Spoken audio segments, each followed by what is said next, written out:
Hema committee report പുറത്തു വരുന്നതിനൊക്കെ കുറച്ച് ദിവസങ്ങൾക്ക് മുമ്പ് കണ്ടു തീർത്ത ഇൻട്രസ്റ്റിംഗ് ആയി തോന്നിയ ചില മലയാളം സിനിമകൾ ഉണ്ടായിരുന്നു. അണ്ടർ റേറ്റഡ് എന്ന് തോന്നിയ അത്തരം 3 സിനിമകളെ പരിചയപ്പെടുത്തുന്നതാണ് ഇത്തവണത്തെ വീഡിയോ. ആദ്യത്തേത് ഒരു ഇൻവെസ്റ്റിഗേഷൻ ക്രൈം ത്രില്ലറാണ്. നായകൻ പുതുമുഖമാണ്. മറ്റു കഥാപാത്രങ്ങളാവട്ടെ അവരിൽ ഭൂരിഭാഗവും നമ്മൾ അങ്ങനെ കണ്ടിട്ടില്ലാത്തവരോ 1-2 തവണ മാത്രം കണ്ടവരോ ആണ്. ഇങ്ങനെയൊക്കെ ആകുമ്പോൾ ആ സിനിമ കാണാൻ പൊതുവെ ആളുകൾക്ക് ഇത്തിരി മടിയുണ്ടാകും. എന്നാൽ ഗോളം നല്ല ഇൻട്രസ്റ്റിംഗ് ആയി കണ്ടിരിക്കാൻ പറ്റിയ അടുത്തത് എന്ത് എന്ന് ആകാംക്ഷയുണ്ടാക്കുന്ന നല്ലൊരു സീറ്റഡ് ത്രില്ലറാണ്. സാധാരണ നമ്മൾ സ്ഥിരമായി കണ്ടുവരുന്ന സൈക്കോ സീരിയൽ കില്ലർ, രക്തച്ചൊരിച്ചിൽ, അതന്വേഷിക്കുന്ന നായകൻ എന്നതിൽ നിന്നും ഈ കഥ ഇത്തിരി വ്യത്യസ്തമാണ്. ഒരാൾ ഒരു പ്രത്യേക സാഹചര്യത്തിൽ മരണപ്പെടുന്നു. അത് അന്വേഷിക്കാൻ ഒരു പോലീസ് എത്തുന്നു. കൊല്ലപ്പെട്ട സമയത്ത് ആ റൂമിലുണ്ടായിരുന്ന ഒരു കൂട്ടം ആളുകൾ സസ്പെക്ട്സ് ആകുന്നു. അത്തരത്തിലുള്ള ഹൂ ഡൺ ഇറ്റ് പാറ്റേൺ ആണ് സിനിമയിലുള്ളത്. എന്നാൽ കൊല്ലാനുള്ള മോട്ടീവ് കുറച്ച് വ്യത്യസ്തമാണ്. മലയാളത്തിൽ അങ്ങനെ കണ്ടിട്ടില്ലാത്ത ഒന്ന്. സിനിമയുടെ മറ്റൊരു പ്രത്യേകതയായി തോന്നിയത് സ്ക്രിപ്റ്റിൽ ഒട്ടും ഡിസ്ട്രാക്ഷൻ ഇല്ല എന്നതാണ്. വളരെ ഫോക്കസ്ഡ് ആയിട്ടുള്ള ഒരു സ്ക്രിപ്റ്റ് ആണ്. വേറൊന്നും പറഞ്ഞും കാണിച്ചും നമ്മളെ ബോറടിപ്പിക്കുന്നില്ല. ത്രില്ലർ സിനിമകൾ കാണാൻ ഇഷ്ടപ്പെടുന്നവർക്ക് തീർച്ചയായും കണ്ടു നോക്കാവുന്ന ഒരു സിനിമയാണിത്.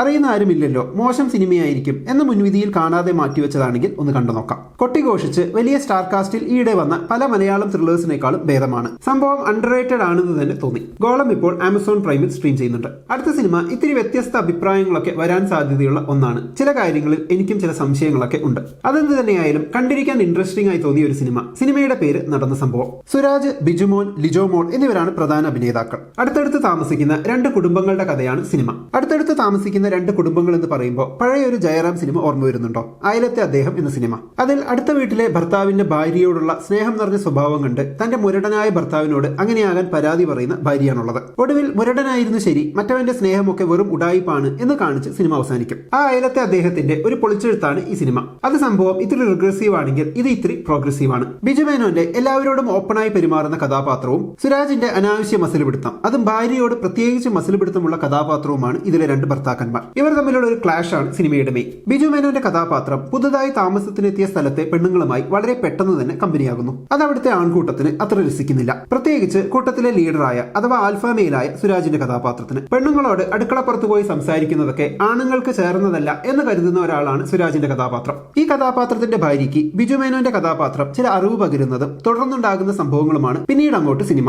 ഈ അറിവിന്റെ കാര്യത്തിൽ അന്യനായ ഒരു പുരുഷന് ഒരു സ്ത്രീക്ക് പറഞ്ഞു കൊടുക്കാൻ പറ്റിയ അറിവാണോ അത്? ആ പുരുഷന്റെ ഭാര്യയ്ക്ക് അത് ഇഷ്ടപ്പെടുമോ എന്നൊക്കെയുള്ള ആശങ്കകൾ നിങ്ങൾക്ക് തോന്നിയേക്കാം. അങ്ങനെ ചില ആശങ്കകൾ, കൺഫ്യൂഷനൊക്കെ ഉണ്ടെങ്കിലും കണ്ടിരിക്കാൻ രസമുള്ള ഒരു സിനിമയാണ് നടന്ന സംഭവം. പ്രത്യേകിച്ച് മറ്റുള്ളവരുടെ മുമ്പിൽ തന്റെ ഭാര്യയെ കൊച്ചാക്കി സംസാരിക്കുന്ന ആണുങ്ങൾ വീട്ടിലുണ്ടെങ്കിൽ അവരെയും അടുത്തിരുത്തി കാണിക്കാൻ പറ്റിയ സിനിമ. നടന്ന സംഭവം മനോരമ മാക്സിൽ ഇപ്പോൾ സ്ട്രീം ചെയ്യുന്നുണ്ട്. അടുത്തത് ദർശന രാജേന്ദ്രനും റോഷൻ മാത്യൂസും പ്രധാന കഥാപാത്രങ്ങൾ ചെയ്ത് പ്രസന്ന വിധനാകെ സംവിധാനം ചെയ്ത പാരഡൈസ് എന്ന സിനിമയാണ്. ഹിന്ദു പുരാണങ്ങളിൽ ഒന്നായ രാമായണത്തിന്റെ പല വേർഷൻസ് പല കാലഘട്ടങ്ങളിലായി വന്നിട്ടുണ്ട്. ഇന്നത്തെ ശ്രീലങ്കയുടെ രാഷ്ട്രീയ, സാമൂഹിക, സാമ്പത്തിക പശ്ചാത്തലത്തിൽ രാമായണത്തിന്റെ ഒരു പുതിയ വേർഷൻ അവതരിപ്പിക്കുന്ന ഒരു സിനിമയാണ് പാരഡൈസ് എന്ന് വേണമെങ്കിൽ പറയാം. എന്നാൽ സിനിമയെ വേറിട്ട് നിർത്തുന്നത് ദർശനയുടെയും റോഷന്റെയും കഥാപാത്രങ്ങളെ പ്രസന്റ് ചെയ്ത രീതിയാണ്. തങ്ങളുടെ 5ാം വിവാഹ വാർഷികം ആഘോഷിക്കാൻ ശ്രീലങ്കയിലെത്തുന്ന ഇന്ത്യൻ കപ്പിളാണ് കേശവും അമൃതയും. അവരുടെ ടൂർ ഗൈഡ് കം ഡ്രൈവറാണ് മിസ്റ്റർ ആൻഡ്രൂ. മിസ്റ്റർ ആൻഡ്രൂ ശ്രീലങ്കക്കാരനാണ്. തുടക്കത്തിൽ ഒരു ഹാപ്പി കപ്പിൾ എന്ന രീതിയിലാണ് കേശവന്റെ അമൃതയെ നമുക്ക് ഫീൽ ചെയ്യുക എങ്കിലും അവരുടെ സ്വഭാവത്തിലെ വ്യത്യാസവും അത് റിലേഷൻഷിപ്പിൽ ഉണ്ടാക്കുന്ന ഫ്രിക്ഷനും സിനിമ മുന്നോട്ട് പോകുന്തോറും നമുക്ക് കാണാൻ കഴിയും. ശ്രീലങ്കയിലെ മനുഷ്യരോടും മൃഗങ്ങളോടുമൊക്കെ എമ്പതി തോന്നുന്ന ഒരാളാണ് അമൃത.